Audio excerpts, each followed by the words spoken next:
This video is dedicated to La. That's a very big name in history of running contacts.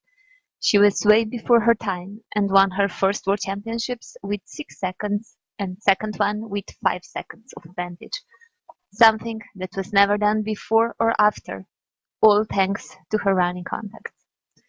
She was trained to hit with front feet, since people made me believe judges look for front feet only, what is of course wrong. They look at the contact, not the feet, and can actually see rear feet hits even better as front feet hits. So that was first important change in running contacts training, going for rear feet that are actually much easier on dog's body. Another really important step since then is starting running contacts on just a mat. What makes the whole training process much easier, shorter and more user-friendly, since actual dog walk work is limited to minimum and you can teach it all with just the mat as just another trick. Super easy on your bodies and super easy to transfer to dog walk then. I'm really happy with results so far, and I have no doubts you will be too.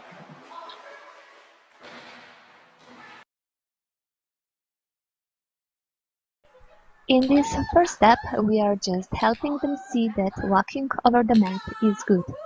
We help them hit by handler position next to the mat, by reward placement, throwing them left and right from the mat, and by size of the mat.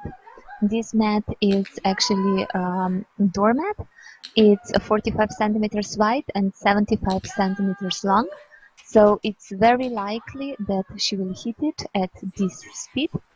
When the dog is going slowly, the stride is pretty short and there are high chances that the dog will touch the mat of this size, so you have something to click and reward. So if it goes well, you can even add some handler motion at this point and also some slight angle by rewarding a bit to the side. So the dog really needs to look for the mat and adjust his line a bit if needed, as you can see in this video. As soon as they learn that touching the mat is good, you can also start with turns. So now we are rewarding in opposite direction as before, and the dog is turning on the mat for 180 degrees. Start with you sitting right next to it and then gradually move further and further away. Your criteria should be a reward for one rear foot in and jackpot for both rear feet in. I don't care about the direction for first few sessions, but then of course add left and right cues and help with the direction with my position as well, always having them turn towards me at first. When you want the turns away from you as well, help a lot with your body language. And then in next steps, you can of course slowly fade the body language so that eventually it's on a verbal only. For verbal only practice, start them between your legs first to make it easier, and then eventually also at your side, expecting them to turn away from you on a verbal only as well at this point. But for mat training as such, this is not such an important step, and you can proceed before you have directionals perfectly on verbal only. And yes, I'm using a tunnel behind the mat just to keep it in place, but it does make a great tunnel trap as well. Most common problem in this step is getting only front feet or only very shallow hits. What comes to rescue is good old 4-in trick, so shaping the dog to go into the box with all 4 feet. Start the normal way, so rewarding first for 1, then 2, then 3, then 4 feet in a box. First in the position, so the dog knows that's the place to be, using a box of about hog height and as long as the dog to start with. And once the dog is offering for inconsistently and directly, meaning without extra treats for 1, 2, 3 legs in, only rewarding all 4 in at that point, you can also start going smaller to challenge them further and make it harder to get all the 4 feet in, so they can really learn that all 4 feet in is the essential part of this trick. And once that part is mastered, you are all set to use it for turns on the mat. So put the mat into the box, and at this point don't reward in the position anymore, but reward out of the position, so out of the box, so the dog is moving fluently in and then out of the box to get a treat.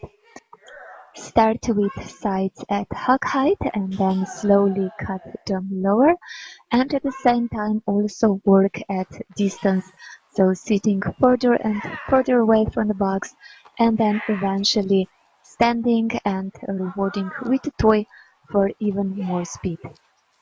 Make sure the box stays in place by either pegging it down or leaning it against the wall so it's not sliding from under your feet. Only reward for all 4 feet in a box, and stick to that criteria as you lower the sides further.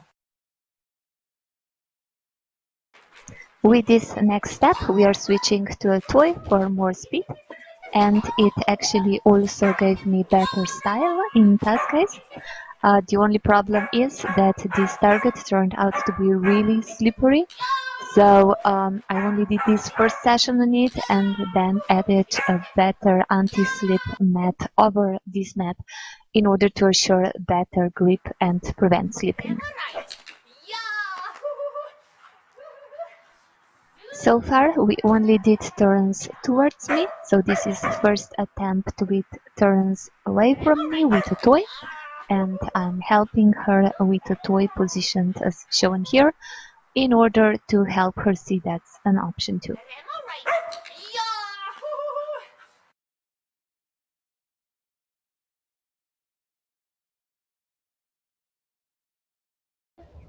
So now I have additional mat over the doormat, and I have a beeping mat in between. It helps me mark the hits in a timely manner, but of course I still try to see the hits and reward appropriately. So jackpot for 2 rear feet or for 1 front foot and 1 rear foot, and a reward for 2 front feet. I'm still using my long mat here in order to help her succeed and have lots of things to jackpot and reward. But basically at this stage I'm mostly looking for full out running, good separation, good reach, and well, just efficient flat running and no problems with hitting the mat. So I don't expect her yet to try to hit, but I expect her to not try to avoid it. I use random starting spots right from the start and help with the size of the mat to get about 80% success rate. So some failures are definitely okay, but we certainly want to have lots to reward and jackpot. Note the way I'm rewarding, so with a toy for my hand, bending down enough that she can take it from my hand smoothly. Then I let her run out and come back on her own for playing. So there are no sudden stops and no jumping up on a toy, and is therefore as easy on their bodies as it gets. Also note how far ahead I am and that I'm actually running to encourage her to really extend and run straight and fast. Many handlers do a mistake of running too close to the dog, and therefore the dogs have their head turned into the handler, and of course the speed is not as it should be. So make sure to be well ahead and if needed, you can also drag a tug toy after you in order to encourage low head and good forward focus and chasing mode.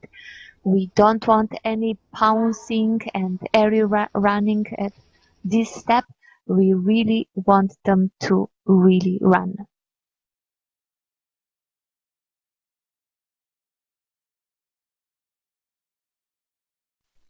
If the success rate is too low, meaning under 80%, help the dog more by either using a bigger mat, lining the dog up better in case they're running by the mat, more of step 1, adding speed more gradually as that, or by choosing a closer starting spot so that the strides are shorter and there are more chances the dog will hit.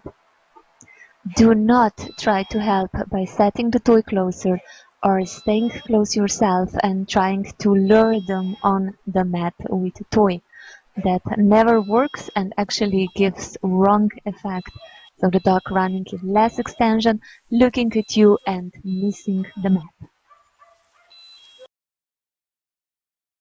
So let's see how a real running looks like. When training running contacts, it's really important to understand the running part as well and to know how your dog looks like when he's really running. So try to video your dog in situations when he's really running full out and then watch it in slow motion, super slow motion actually, or even better, frame by frame. We want flat, efficient running with back as parallel to the ground as possible at all times. If the line of the back is going too much up rather as forward, it means your dog is running airy and is losing power for going up instead of forward. So make sure to promote lower, flatter running with a dog like this. For that purpose, I like to do a lot of chasing of a toy on a string. So you can dose how fast it moves and make sure the dog really needs to work hard in order to catch that toy. Note that thrown toys will wait for the dog to get there, so they might get a bit bouncy and not really run flat out to get to a thrown toy that sooner or later becomes a static toy. So to avoid that problem, lots of chasing of a toy on a string is a really good exercise for any dog with tendency to get airy. The other element to look for is separation, so the distance between where the two rear feet hit the ground. The bigger this distance is, the more ground the dog will cover and the more likely he will be in the contact. And the third element is reach, so how far over front feet the hind feet land. This distance is usually similar to separation distance. This again adds to covering the ground and is also a sign that the dog is running fast. The dog that is not going so fast will land with hind feet very close to where front feet were. So, in short, hind feet separation is the distance between first and second hind foot as they hit the ground. Reach forward is the distance between the last front foot touching the ground and first rear foot touching the ground. One hit means all 4 feet touching the ground, and one stride means the distance between rear feet pushing off and front feet landing.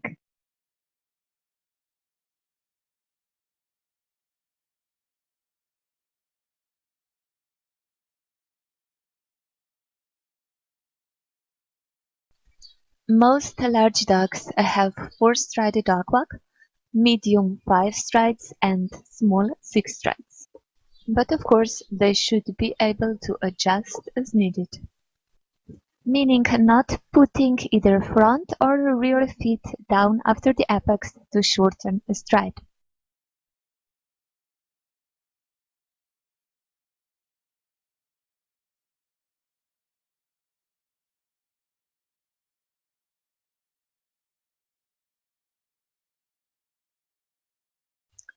And of course, on collection turns, all of them need to add additional stride on the down ramp.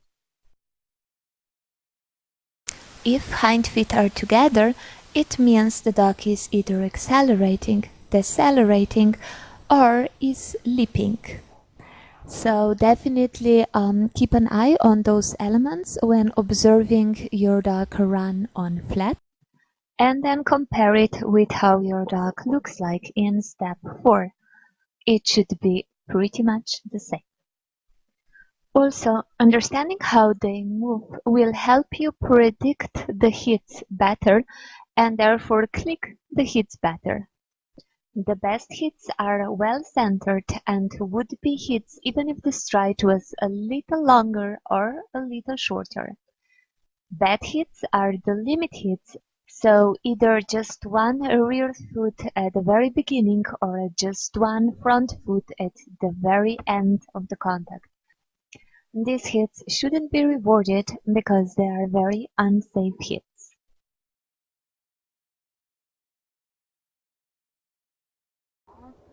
Before starting with soft turns, refresh sharp turns a little bit first. For soft turns, I use the same setup as for extension exits, just that I now use a shorter version of the mat, so I turned it the other way around, so now it's 45 centimeters long for her. It works well for turns because she needs to collect a little bit for turns anyway, so it's easier for her to aim for it. But on straight exits with a short mat, we still have lots of misses. So I just decided to leave it alone for now, focus on soft turns, and then lessen the angle gradually later on. With soft turns, it's basically my position that tells her to turn, but of course I'm also using the verbals. I'm using le and ra for soft turns versus left and right that I use for collection turns. I keep varying starting positions, I keep varying my position, and I also added some front and blind crosses here.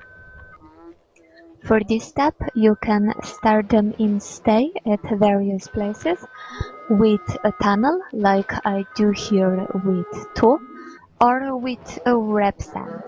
Whatever works best for your dog, or just do a bit of everything. And you can have them run to you with a toy or foot, to static toy, to static foot, or to tunnel or obstacle with rewarding after that next obstacle.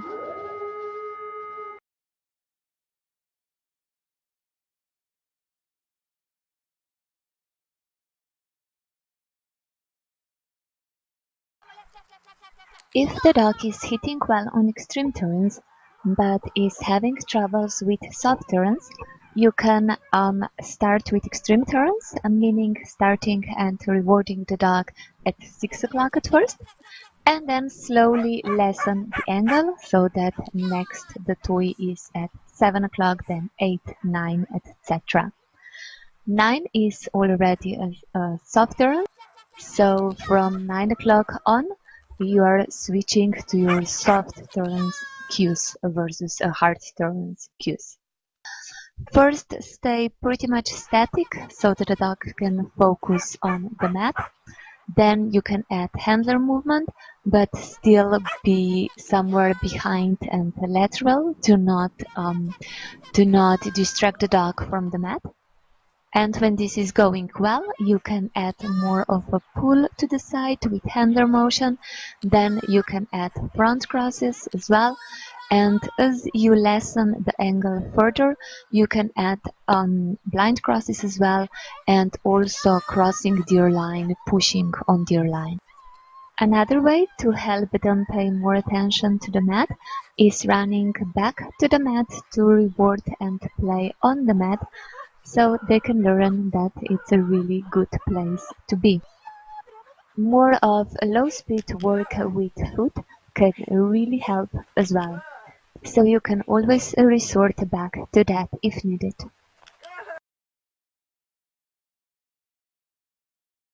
In this step, I wanted to check if she recognizes her mat also at the end of a longer carpet.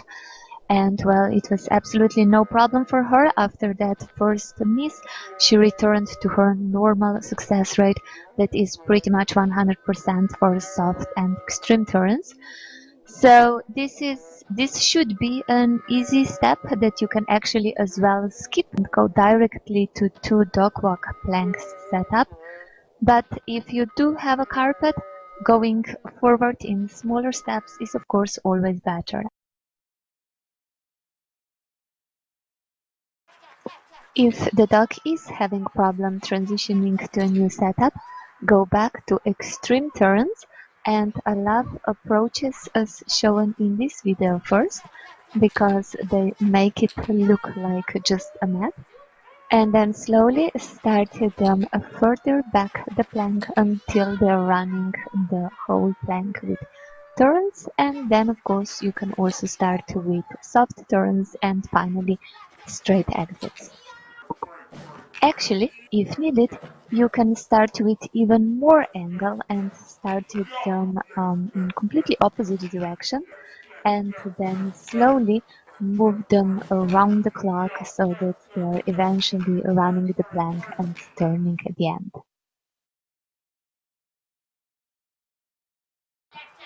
This direction is easier because it really looks exactly like step 3 actually.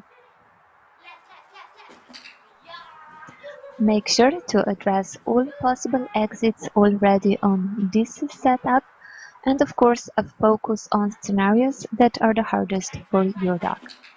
For that, those were straight exits, so we worked on them systematically, starting from soft turns and then lessening the angle gradually towards straight exits.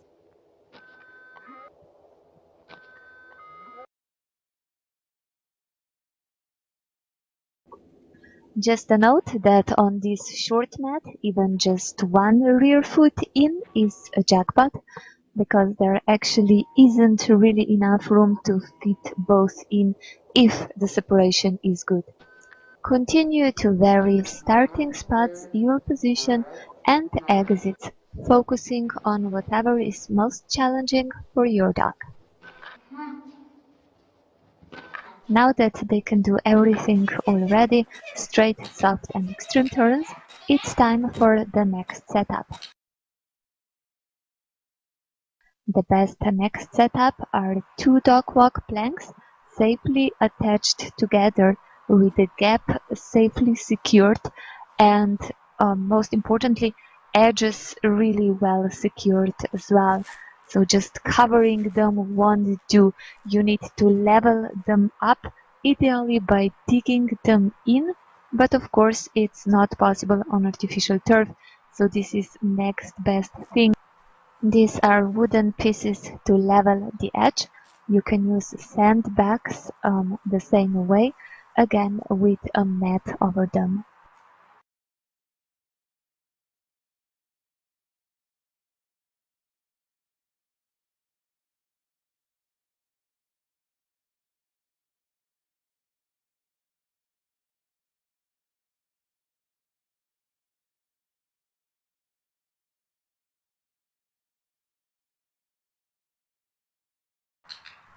And then, especially with a young dog, we'll do some familiarization with the planks, so some walking, some jogging over it, and also some tricks.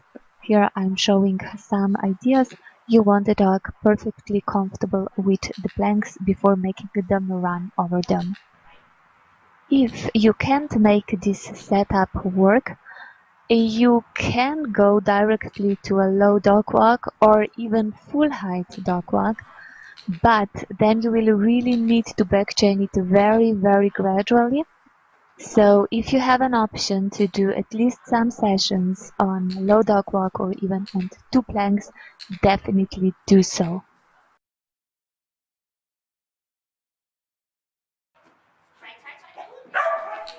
So this is our first attempt at planks, and we started with turns because that's the easiest part for her. And since this went pretty well, I next tried straight exits as well.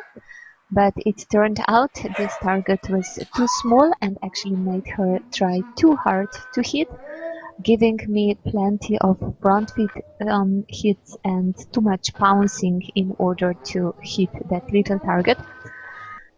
So after this first try, I switched to much bigger target, basically covering the whole contact, in order to get front feet much higher up and get more rear feet in.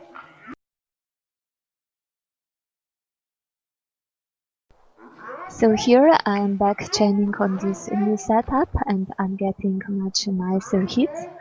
I'm jackpotting for rear feet in and give small reward only if only front feet are in. She still definitely has a preference for front feet and is pouncing a bit more as I would like, but that's much better already. The only problem is that when I moved her starting spot too far back, that was too far for getting full 4 hits in, so I again started to get lots of front feet. So instead of backchaining further, I chose to start her on the dog walk again and just focus on different exits a bit again.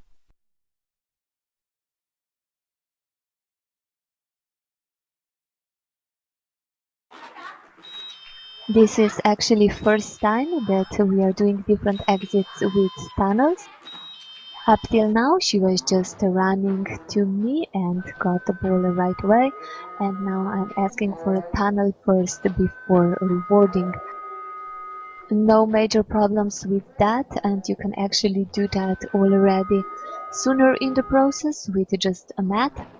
I waited a bit longer because tunnels and jumps and sequences are all pretty new to her, much so far. But well, no major problems there, so that should be an easy step. These were all from no speed approaches. We only use speedy approaches for turns, but of course we still do here and there.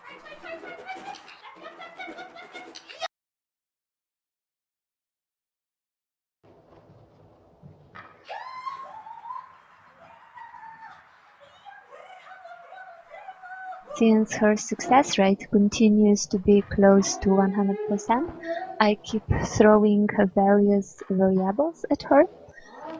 These are our first tries with a static tool. No problems with that. She's actually running nicer and flatter this way. And since this is no problem, I'm here also varying starting spots, addressing everything from very close to not too far from the dog walk actually, because that still gives me too much front feet. And here it's the first time that I'm also trying a wrap approach and adding more handler motion. Also note that I keep changing the position of the jump to challenge her further.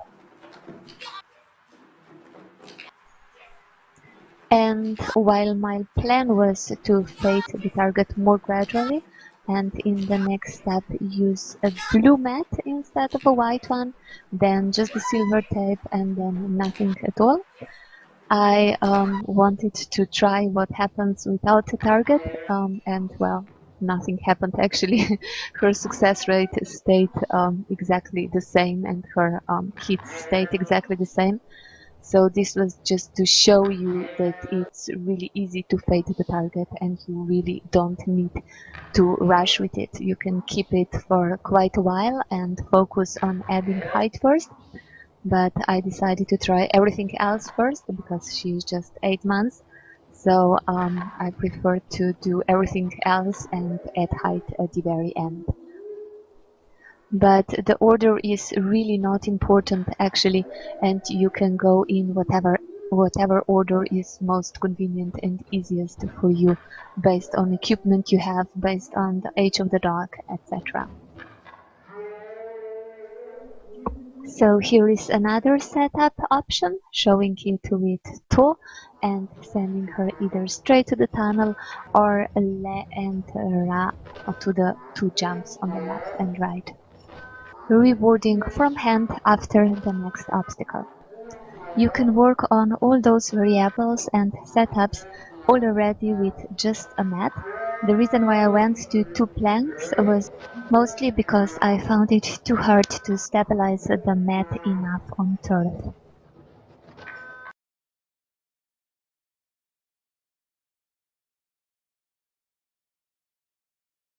For flat work, the options are pegging the mat down, a heavy doormat with anti-slip mat over it and beeping mat in between, or a rubber dog-walk skin that stays in place really nicely as well, as long as you don't use that slippery beeping mat under it. Whatever you use on a dog walk, attach it safely, because it can be really dangerous if it slides from under your feet. You can also add beeping mat under it, but the beeping mats are a bit wider, so it's a bit dangerous. The dog missteps because of that, and it also moves to the side a bit on soft turns. And this is a fancier option, clicker mat, that attaches on really well with Velcro, and you can also record any sound you want it to make as the dog touches it.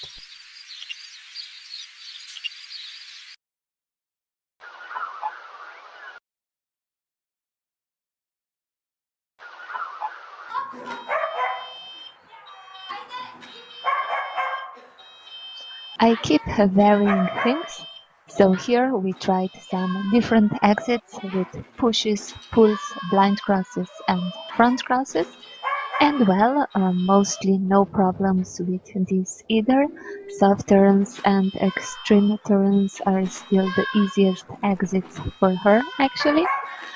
Straight is a little bit harder, but still she's certainly trying hard. So in this session we added some height, as you can see, and we also tried some speedy approaches out of the tunnel. I mostly use this just for turns and soft turns, because I don't want to get too much flying on straight exits. But at this point I threw in some straight exits as well. And well, she's hitting nicely also with 3 hits on the planks. But in order to hit nicely with just 3 hits on speedy approaches, she is now trying to place the second hit right after the second apex. And in order to get there, she starts the plank higher and higher, almost missing or even missing the up contact. And I don't want that, so I switch back to closer approaches for now.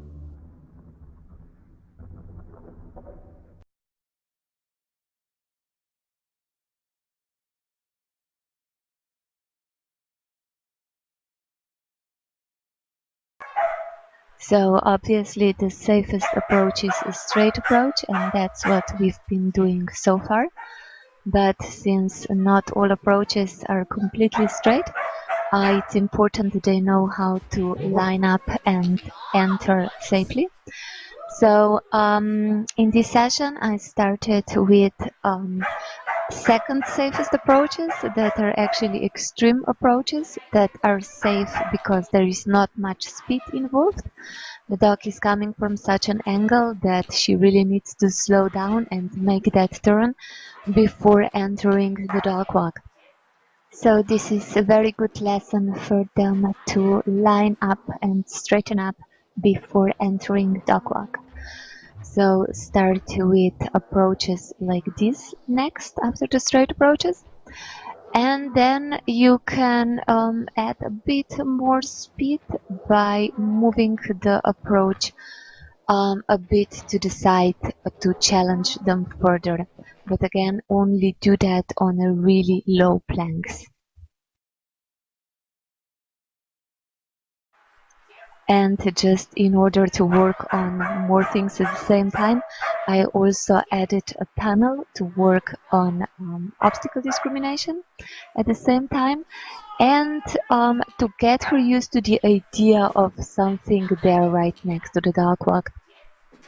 Some dogs can be quite unpleasantly surprised if you add a tunnel to a dog walk later on in the process. So it's best to start right away.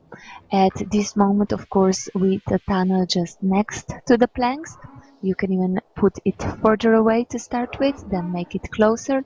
And later on, when the dog walk will be high enough for that, you can pull the tunnel slowly under the planks as well to get the dog used to it right from the start. Once the dog is taking the dog walk without the problem, despite the tunnel right there, make it harder by actually asking for a tunnel as well sometimes. Ta was a bit surprised at first, but then figured it out really quickly. So basically, I'm working on obstacle discrimination, angled approaches, and various exits all at the same time. Also note that I keep moving the starting jump so that what she sees after the jump changes a bit, and she really needs to look for that tunnel or dog walk.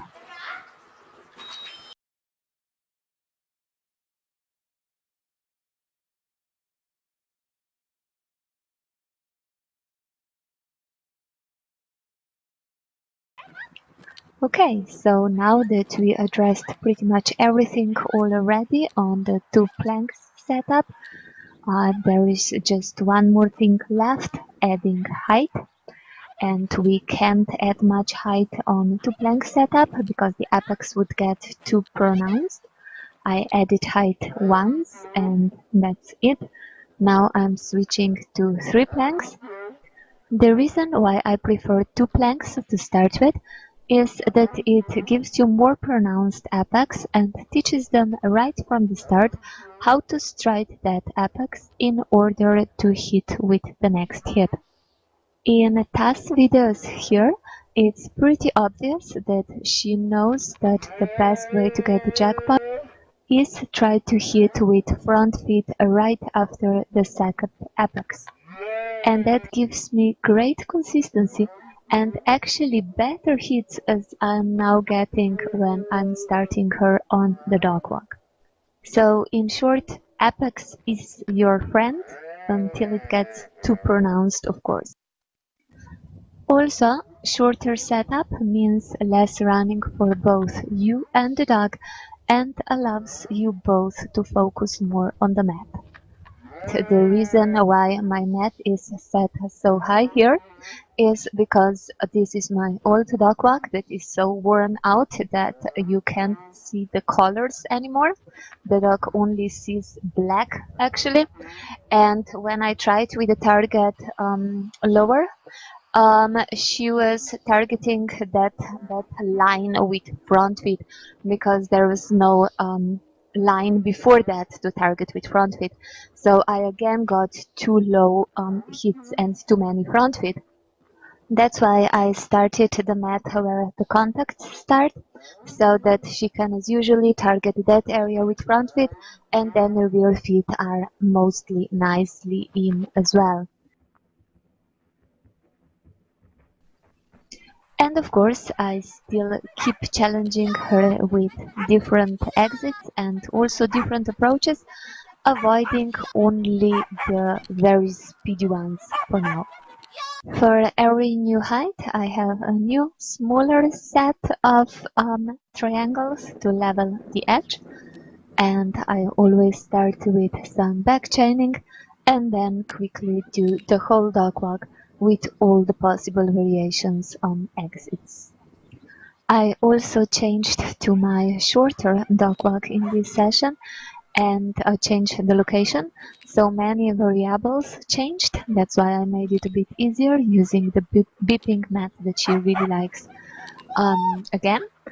But she handled it without a problem, so I then tried without as well, and also no problem.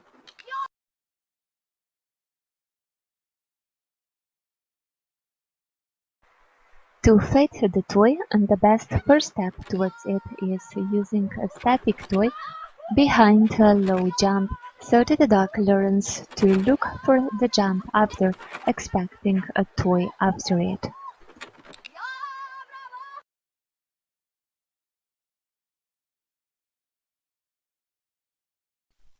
If your dog is not interested in static toys, you can build it up, first making it static for a very short time before releasing them.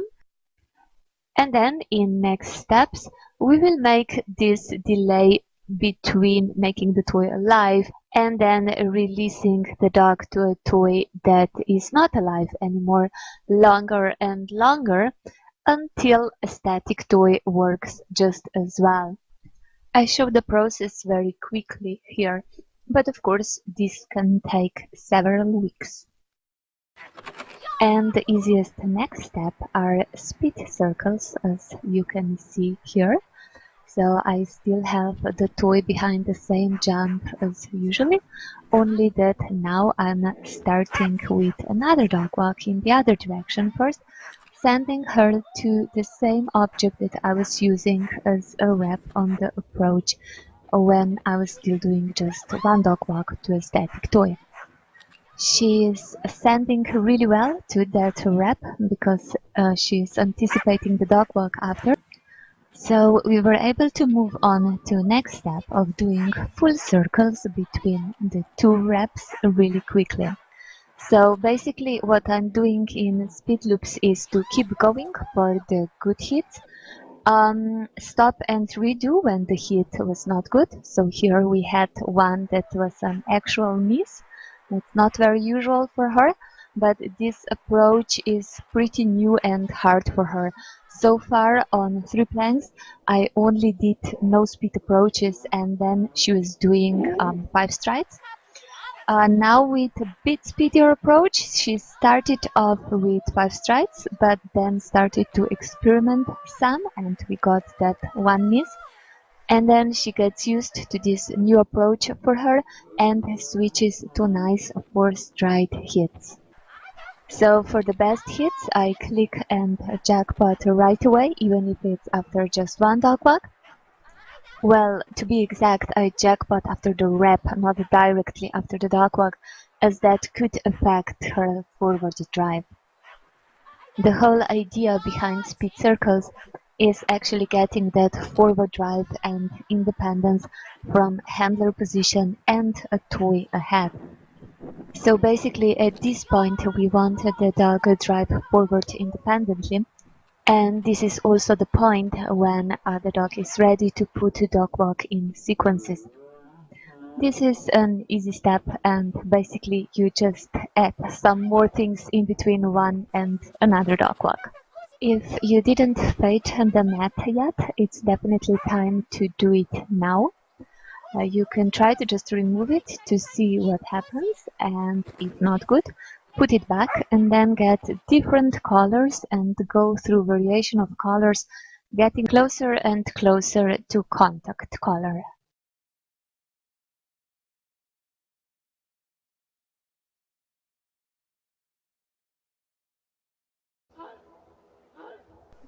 Remember to keep challenging them with different approaches, different exits, and also different position of the tunnel next to the dog walk. For Ta, the tunnel next to the dog walk and under the up ramp was absolutely no problem, and height was never a problem for her either. So I really didn't expect problems with the tunnel under down ramp either, and actually just ran in that direction one day.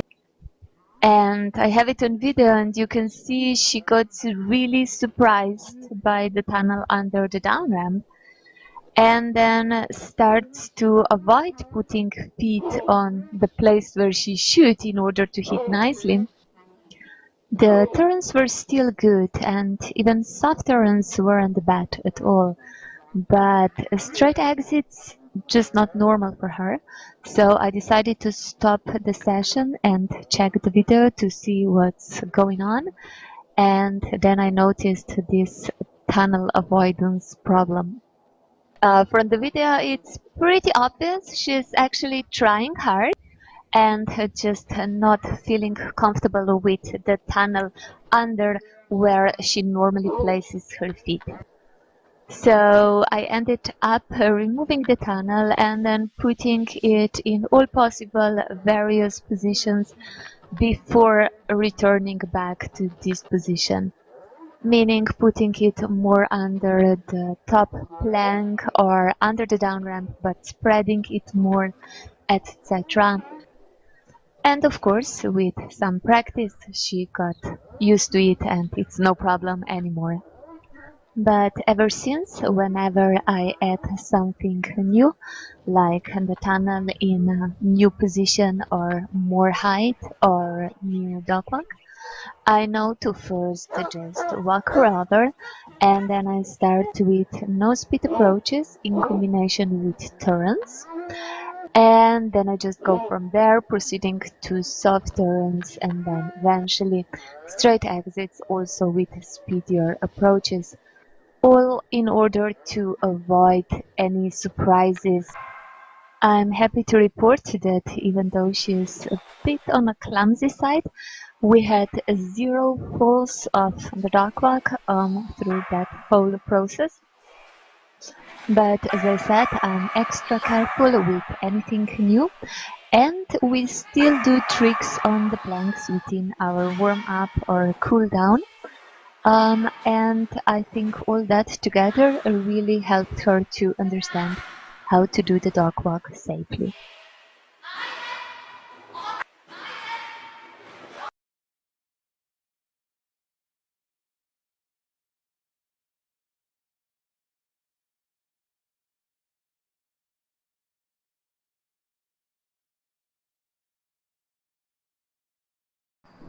After dog walk is mastered, A-frame is super easy. Basically, it's for free, so I wait with it till the very end. I start with about 1.5 meter height and first try a couple of tries with foot so that the dog can see the new obstacle, test it out and see it's a bit different as the dog walk. I also tired her up a bit before this session so that she is not too excited, because the trickiest part of A-frame is that the dogs tend to fly the apex too much and then can land badly on the contact or even on the ground. That's why I make sure to not make the session too exciting, to keep it really low-key, use no-speed approaches right at the base of the A-frame, and use very little handler motion and no thrown toys. So I either reward with a toy from hand or send her to a curved tunnel after, but I never reward with a thrown toy to not make her too excited and fly too much.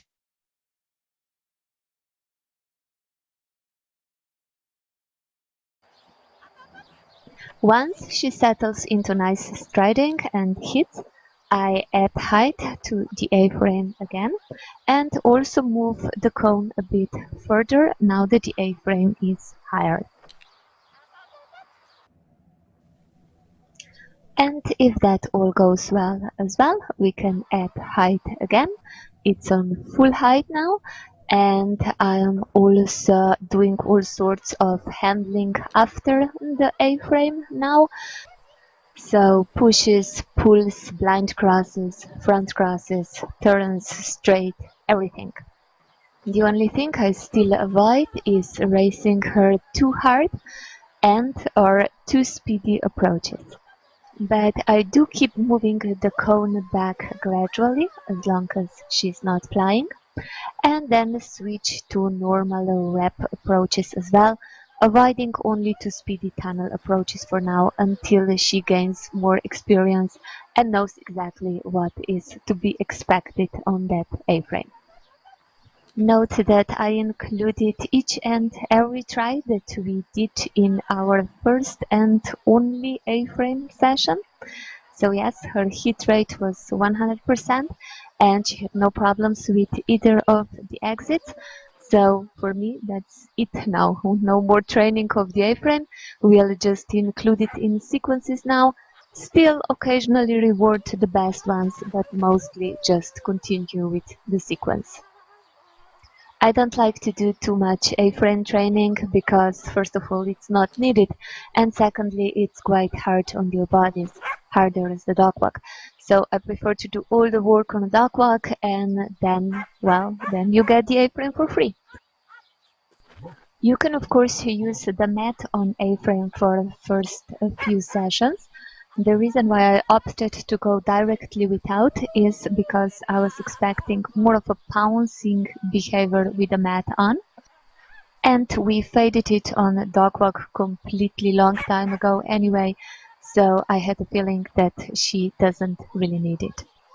And I might actually get a better style without. So it's perfectly okay to try both and then just go with whatever gives you better style. Tai is 13.5 months old in this video and we basically started with the A-frame just in order to be able to finish this DVD. But again, since we want to do more as that's perfectly okay for this age. Her hits here are all deep enough for A-frame. Only separation could be better, but as long as the dog is consistently and deeply enough in, I don't really worry about it too much and just let it be.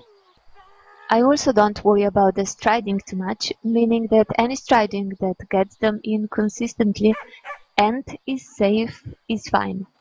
And yes, one hit A-frame can be safe as well, and I don't mind it at all with long stridey dogs, as long of course as they keep it safe and they're doing it under control and look safe and balanced while doing so. So in short, there is a difference between one hit A-frame and unsafe flying heels over head performance. First is okay and second of course isn't because it's too hard on their bodies. If you are going just for running A-frame and not the dog walk, then of course the process is a bit longer and not just as easy. You still have to go through all the stages of flat work with the mat first, of course. And then the next step is a flat A-frame with mat on. But note that the mat for A-frame is placed higher as for dog walk because too low hits on A-frame are too hard on your shoulders when we get close to full height. So a bit higher is actually better for A-frame. In a flat A-frame stage, do everything as we did on just the mat, so various speedy approaches and also exits. And then once the apex gets more pronounced, they usually start to fly too much over the apex. So at this point, limit their approach speed and start them on the A-frame. First at the apex and then slowly move them further down to the base. And then from the base, keep moving them further, but only as you raise the A-frame. More height will again make the apex less tempting to fly. So you can keep adding speedier approaches as you are getting closer to full height. And you can also add more and more handler motion, but of course first start with pulls and front crosses and then blind crosses to encourage a bit of a collection before adding full handler motion and extension. All of course in order to avoid flying, adjusting as needed to keep it safe.